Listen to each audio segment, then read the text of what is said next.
Students, Hindi विषय में गद्य खंड के अंतर्गत हम पढ़ रहे हैं पाठ 1 भारतवर्षोन्नति कैसे हो सकती है। लेखक हैं भारतेंदु हरिश्चंद्र।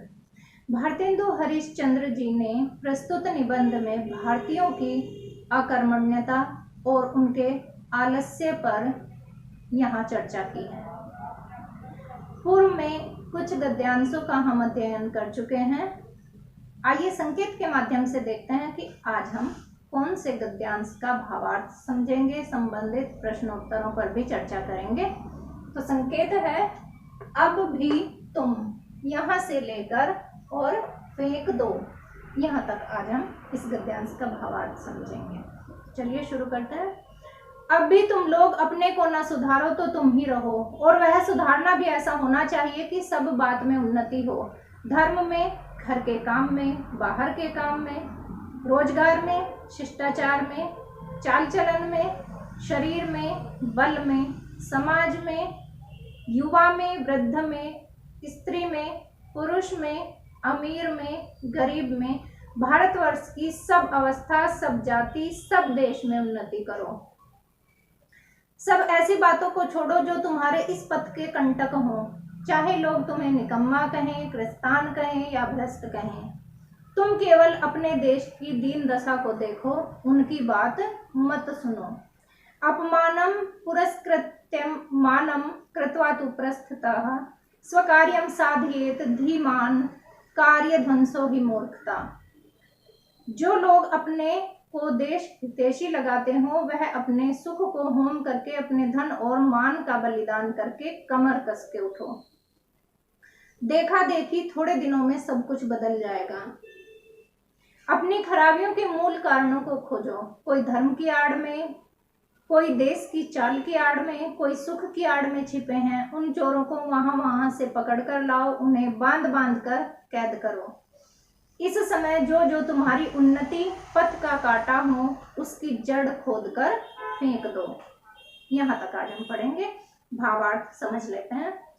भारतेंदु हरिश्चंद्र कहते हैं, भारतीयों को संबोधित करते हुए कहते हैं, अब भी तुम लोग अपने को न सुधारो तो तुम ही रहो।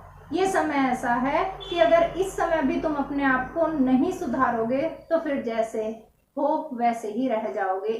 यानी अब तुम्हारी फिर अगर अभी भी नहीं सुधरे तो इसके बाद तुम्हारी उन्नति होना कठिन है। और वह सुधारना भी ऐसा होना चाहिए कि सब बात में उन्नति हो।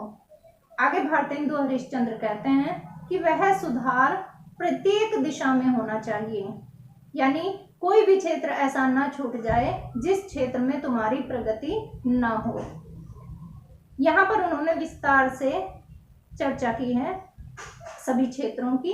तो किस किस क्षेत्र में विस्तार होना चाहिए, तरक्की होनी चाहिए, किस किस क्षेत्र में सुधार की आवश्यकता है। यहाँ पर धर्म के क्षेत्र में, घर के काम में, बाहर के काम में, रोजगार में, शिष्टाचार में, चाल चलन में, शरीर में, बल में, समाज में सुधार की आवश्यकता है।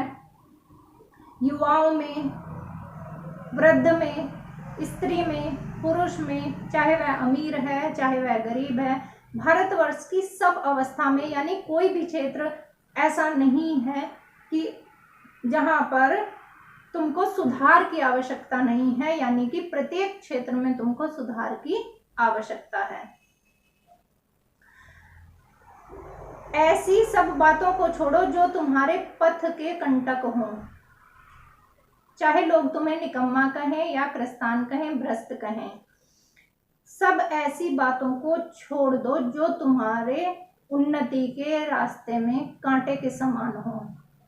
भारतेंदु हरिश्चंद्र कहते हैं कि हमको उन सब मार्गों का त्याग कर देना चाहिए, उन सब बातों को त्याग देना चाहिए जो हमारी उन्नति के क्षेत्र में बाधा बनकर आते हों।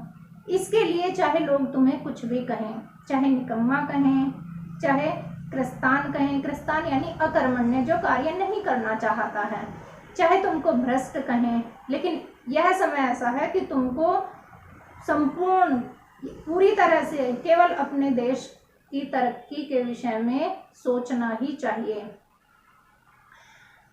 अपमानम पुरस्कृत्यम मानम कृत्वा तु पृष्ठतः स्वकार्यम साधयेत धीमान कार्य धंसो ही मूर्खता। अर्थात जो लोग अपने को देश हितैषी लगाते हों, जो अपने को देश के हित में लगाते हों, जो देश के लिए समर्पित कर देते हों, वह अपने सुख को होम करके, यानी अपने सारे सुखों को वह त्याग देते हैं, अपने धन और अपने मान का बलिदान कर देते हैं और कमर कस के उठ खड़े होते हैं। किसके लिए? अपने देश की तरक्की के लिए, अपने देश को आगे बढ़ाने के लिए।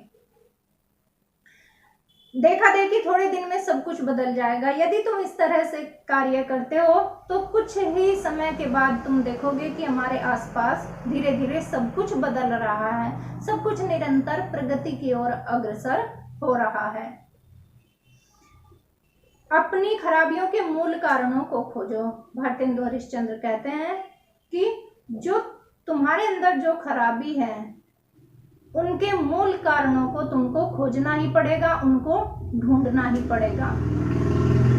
चाहे वह धर्म की आड़ में हो, कुछ धर्म की आड़ में छिपे हुए बैठे हैं, कुछ देश की चाल की आड़ में बैठे हैं, कोई सुख की आड़ में बैठा है। और ये क्या है? ये एक प्रकार के चोर हैं। इन सब चोरों को जो जहां जहां पर भ्रष्टाचार के रूप में सभी क्षेत्रों में छिपे हुए बैठे हैं, चोरों की तरह से उनको वहां से ढूंढकर बाहर निकालना पड़ेगा और उनको क्या? कैद करना पड़ेगा। उन सबको ढूंढो और उन भ्रष्टाचारियों को सलाखों के पीछे डाल दो। इस समय जो जो बातें तुम्हारी उन्नति के पथ का कांटा हो, उनकी जड़ खोदकर फेंक दो। यह समय ऐसा है कि इस समय तुम्हारी उन्नति के मार्ग में जो भी कांटा है, जो भी बुराइयां, जितनी भी कमियां हैं जो तुम्हारी उन्नति के मार्ग में बाधाएं बनकर आ रही हैं, उन सब बाधाओं को तुमको जड़ से उखाड़कर फेंकना ही पड़ेगा। तभी हे भारतवासियों, तभी तुम निरंतर तरक्की कर सकते हो, तभी तुम प्रगति के पथ पर अग्रसर हो सकते हो। हर क्षेत्र में सुधार की आवश्यकता है। संबंधित प्रश्नों के उत्तर देख लेते हैं। प्रश्न 1 है, गद्यांश के पाठ का नाम लिखिए। गद्यांश के पाठ का नाम है भारतवर्षोन्नति कैसे हो सकती है और लेखक हैं भारतेंदु हरिश्चंद्र। दूसरा प्रश्न है, रेखांकित अंश की व्याख्या कीजिए। तो जिस अंश की व्याख्या करने के लिए आपको प्रश्न पत्र में दिया जाएगा, उस अंश को रेखांकित किया गया होगा। रेखांकित अंश इस गद्यांश में यहां से लेकर अपनी खराबियों के मूल कारणों को खोजो। कोई धर्म की आड़ में, कोई देश की चाल में, कोई सुख की आड़ में छिपे बैठे हैं, उन चोरों को वहां से पकड़ कर लाओ, उनको बांध कर कैद करो। इस समय जो जो बातें तुम्हारी उन्नति के पथ का कांटा हो, उनको जड़ से खोदकर फेंक दो। यहाँ तक जो पैराग्राफ है वो रेखांकित है। इस अंश की आपको व्याख्या करनी होगी। प्रश्न 3, देश के हितैषी लोगों को क्या करना चाहिए? इस प्रश्न का उत्तर आप लिख देंगे, देश के हितैषी लोगों को अपनी सुख सुविधाओं, अपनी धन संपत्ति, अपनी प्रतिष्ठा का बलिदान करके देश के हित में कार्य करना ही चाहिए। प्रश्न 4, लेखक ने चोर किसे कहा है और उनका स्थान कहाँ पर बताया है? देश हित में कार्य करते लोगों को देखकर उन्हें वैसा ही